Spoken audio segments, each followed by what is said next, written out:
Welcome to Era's Tale. Find a comfortable place, let your shoulders soften, and allow your breath to gently slow down. Let the day fade away. Let your mind soften.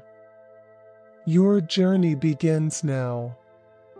On a small rocky island far out in the northern sea, where the waves rolled in steady rhythms and seabirds called their ancient songs, there stood a lighthouse.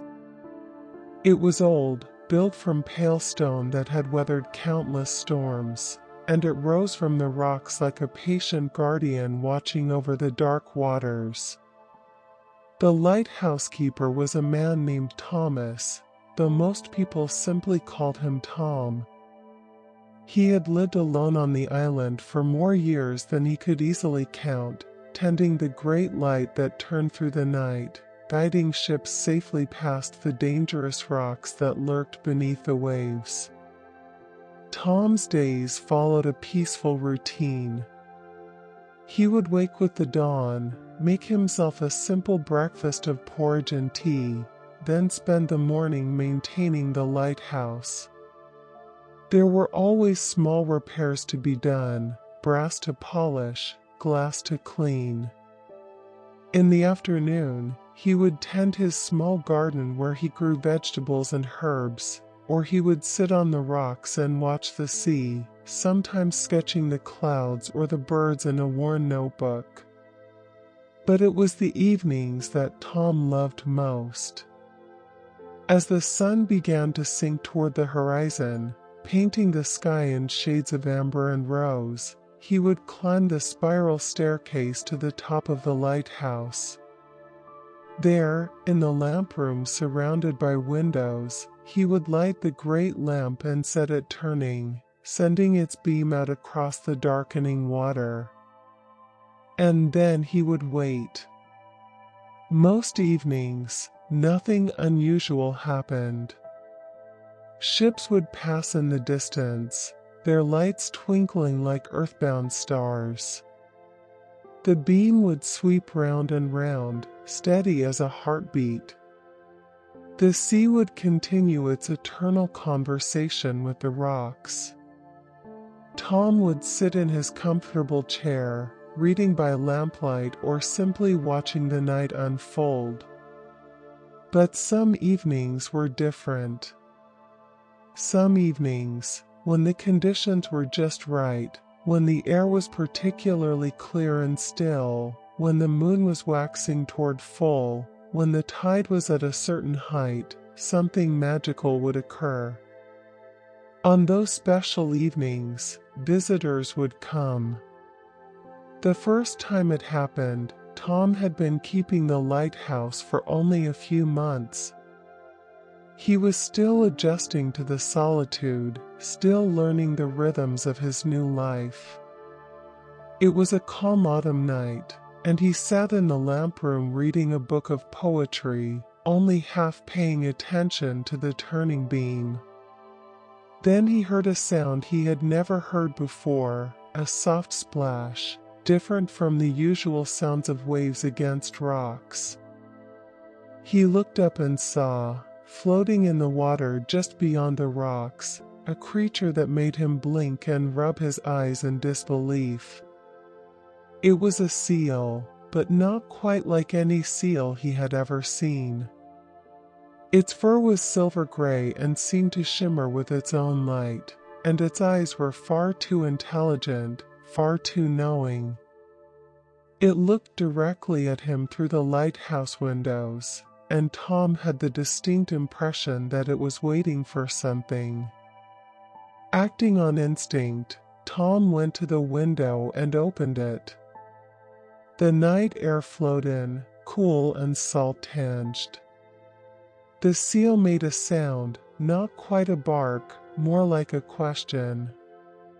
And Tom, feeling only slightly foolish, called down to it, "Good evening. Can I help you?" To his amazement, the seal nodded. Actually nodded, as clear as any human gesture. Then it turned and swam in a slow circle, always staying within the sweep of the lighthouse beam, and Tom understood. The seal wanted him to follow it with the light.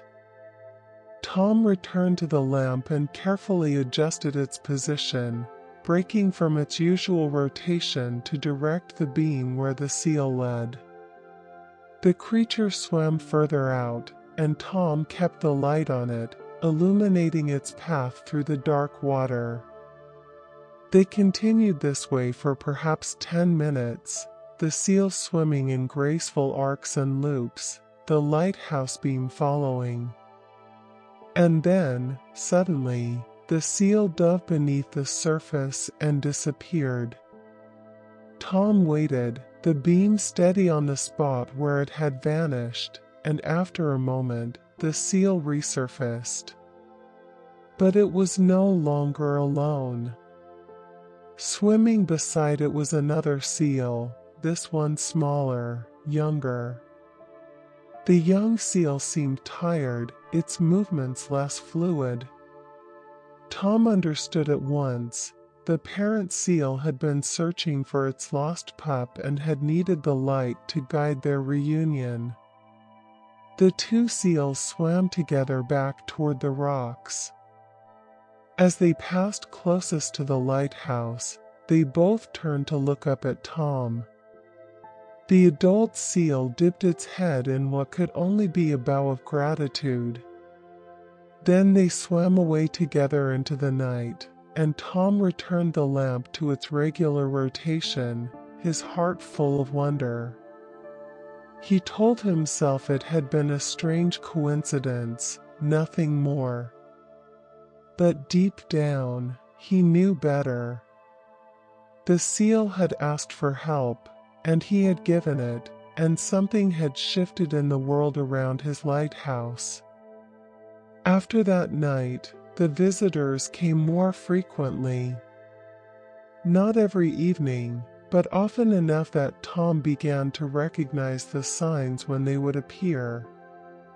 There would be a particular quality to the air, a certain stillness, a feeling of anticipation. Sometimes the visitors were seals again, always with some need that Tom's light could address. Once, a group of young seals played in the beam, leaping and diving, and Tom realized they were performing for him, a show of gratitude and joy. He watched, delighted, as they created patterns in the water, their silver bodies catching the light like living jewels. Other times, the visitors were different creatures entirely. Once, on a misty night when the full moon hung low and huge, a pod of dolphins came. They were larger than normal dolphins, with markings that seemed to glow in the darkness, and they swam in complex formations around the lighthouse, creating spirals and circles that mesmerized Tom with their beauty and precision. The dolphins stayed for over an hour, and Tom had the sense that they were not asking for help but rather offering something, their presence, their performance, their acknowledgement of the lighthouse and its keeper. When they finally departed, swimming off in perfect unison toward the south, Tom felt honored in a way he couldn't quite explain. Then there were the birds. On certain nights, when the wind was from the east, great flocks of birds would arrive, but these were not like the gulls and petrels that normally inhabited the island. These birds glowed with soft colors, blues and greens and purples that seemed impossible in nature. They would circle the lighthouse in vast spiraling clouds, singing songs that were almost like human voices, creating harmonies that made Tom's eyes water with their beauty. The birds never landed. They would circle, sing their ethereal songs, and then fly on, always traveling west towards some destination Tom could only imagine. But while they were there, the night felt transformed, filled with a magic so obvious and undeniable that Tom could only watch in reverent silence. As the months turned to years, Tom began to understand that his lighthouse was more than just a navigation aid for human ships. It was a beacon for these other travelers as well, these magical creatures who moved through the world on their own mysterious journeys. The light he tended served multiple purposes, visible and invisible, mundane and magical. He also began to notice patterns in the visits. The seals came most often in autumn and spring, during the times of migration and change. The dolphins appeared during the full moons of summer. The glowing birds arrived on the equinoxes, marking the turning of seasons.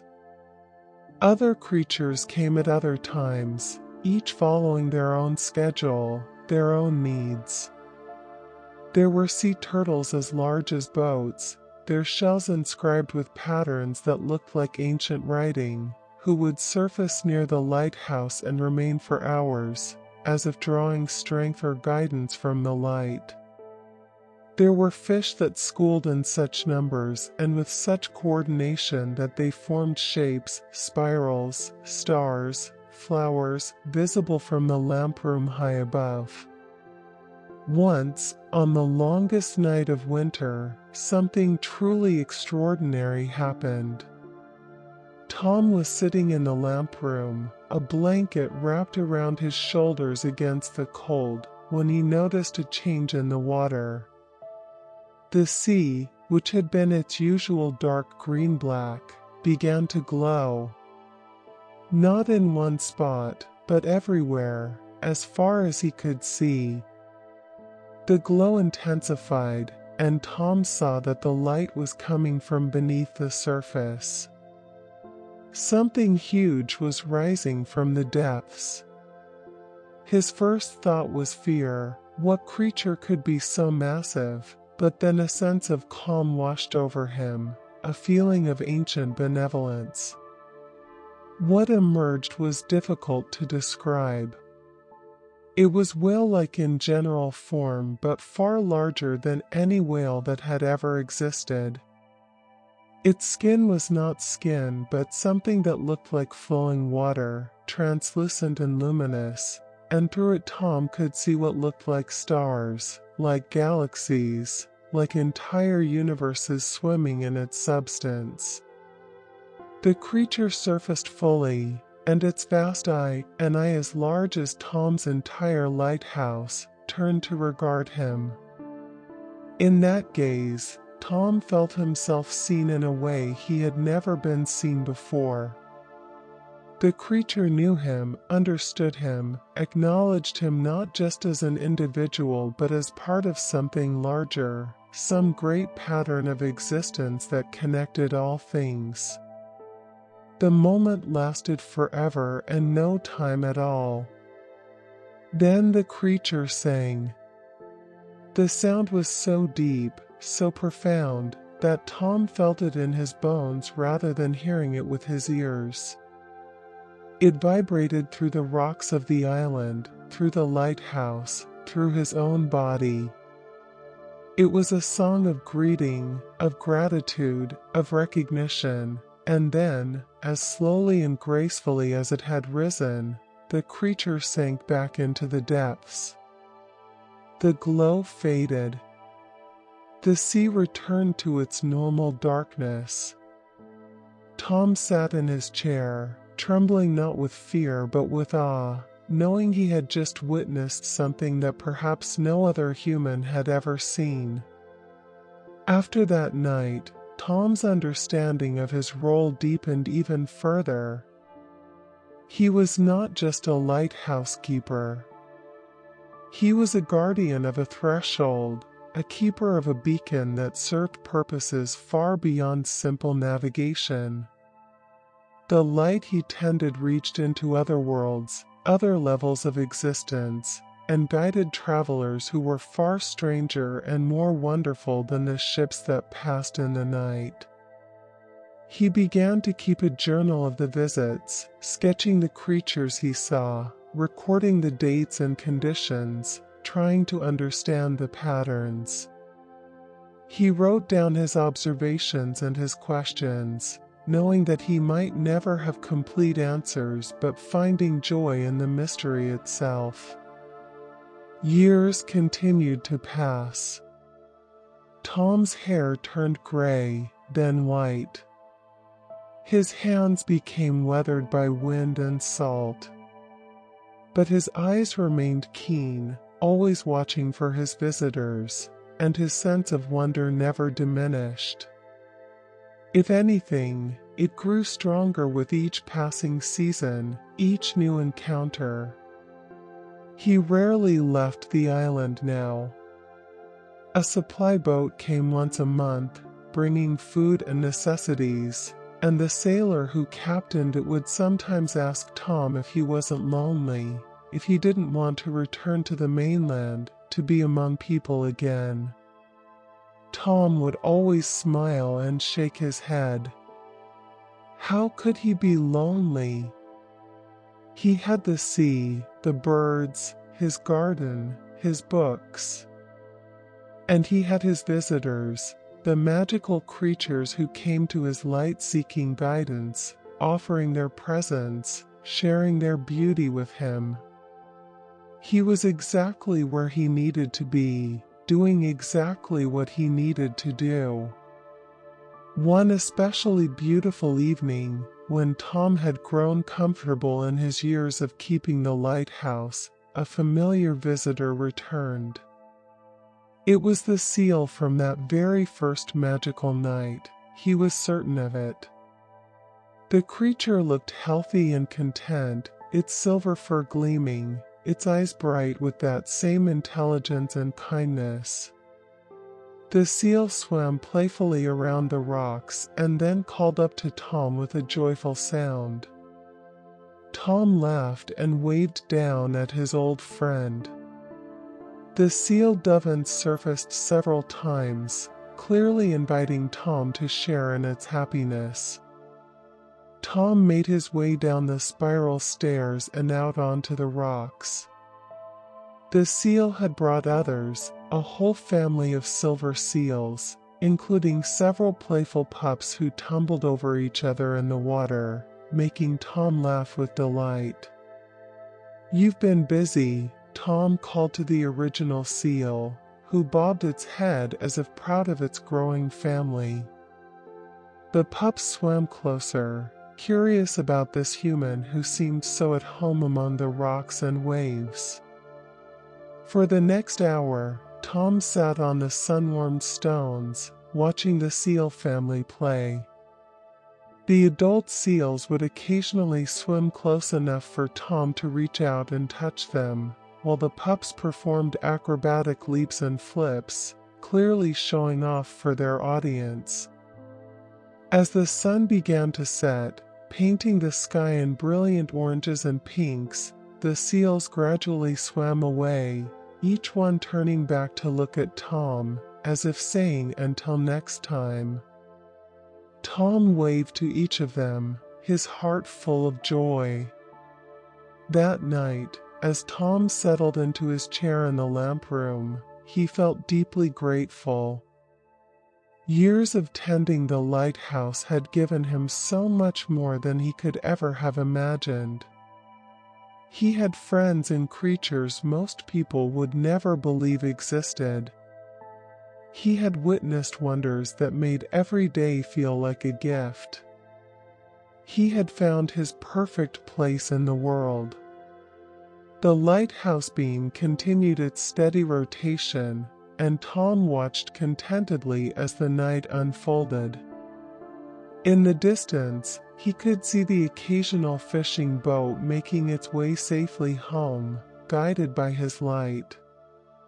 Closer in, he spotted a pod of dolphins leaping through the moonlit waves, their forms briefly catching his beam as they played.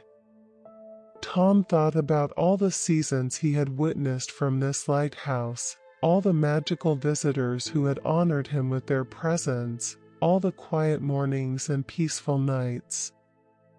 He felt no restlessness, no desire to be anywhere else. This was his home, his purpose, his joy. As the years continued to pass, Tom noticed something wonderful. More people began to report seeing unusual things near the lighthouse, glowing creatures, birds that sang like nothing they'd heard before, mysterious lights beneath the waves. The magic was spreading, becoming visible to others, and Tom was delighted. Young sailors would stop by during supply runs, asking if he'd seen the strange seals or the luminous dolphins. Tom would smile mysteriously and tell them to keep watching, to stay open to wonder. Some understood immediately, their eyes lighting up with recognition. Others left puzzled but intrigued, carrying seeds of possibility that might bloom later. Tom began teaching an apprentice, a young person named River who had specifically requested to learn from him. River had seen the glowing birds on the equinox and had known immediately that something extraordinary was happening at this lighthouse. They wanted to learn to be a keeper not just of the light, but of the magic. Tom taught River everything he knew: how to read the signs that visitors were coming, how to adjust the light to guide them, how to recognize different creatures and their needs. Most importantly, he taught River to approach it all with wonder and respect, never taking the magic for granted, always remaining grateful. Together, they witnessed marvels. The great star-filled creature returned and regarded them both with its cosmic eye, acknowledging the passing of knowledge from one keeper to another. The silver seals brought their families to meet River. The glowing birds circled both of them, singing their approval. Tom realized that he had found something even better than a solitary life of wonder. He had found someone to share it with, someone who would carry the magic forward into the future. The lighthouse would continue its purpose long after Tom eventually retired to a cozy cottage on the mainland, and that thought filled him with peace. On quiet evenings, Tom and River would sit together in the lamp room, drinking tea and watching for visitors. Sometimes they would talk, sharing stories and observations.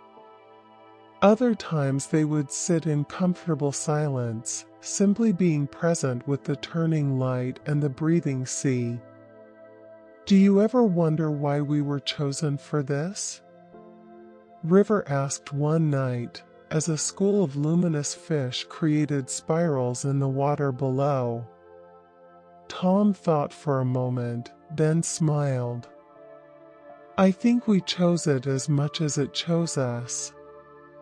We were the ones willing to see, willing to believe, willing to stay present with wonder even when the world tells us such things are impossible. The magic doesn't choose people, it reveals itself to those who are ready to receive it." River nodded thoughtfully, watching the fish complete their graceful dance. The lighthouse beam swept round and round, steady and eternal, lighting the way for travelers of all kinds, those who sailed on ships, those who swam through magical currents, those who flew on impossible wings. And in the lamp room, two keepers watched over it all, grateful guardians of a threshold between worlds. Tom knew that when his time at the lighthouse eventually came to an end, it would be a happy transition. He would retire knowing the magic was in good hands, that River would tend the light with the same care and wonder he had brought to it. And he would visit often, unable to stay away from this place that had given him such joy. The light turns. The sea breathes. The magic continues. And somewhere in the lamp room of a lighthouse on a rocky island, keepers watch over a beacon that guides more than ships, serves more than one world, and shines with a purpose that transcends ordinary understanding. Let the lighthouse beam sweep across your dreams. Let it guide you safely through the darkness. And know that there are watchers in the night, keepers of light, guardians at thresholds, whose service continues in joy and wonder. May your sleep be peaceful and full of happy dreams. May you dream of silver seals and singing birds and ancient creatures full of stars. May you wake refreshed, knowing that somewhere, a lighthouse still turns, tended by those who believe in magic, and the wonder endures forever. This journey is ending, but your dreams are just beginning. Good night, from Era's Tale. Sleep deeply. Dream softly. Rest completely.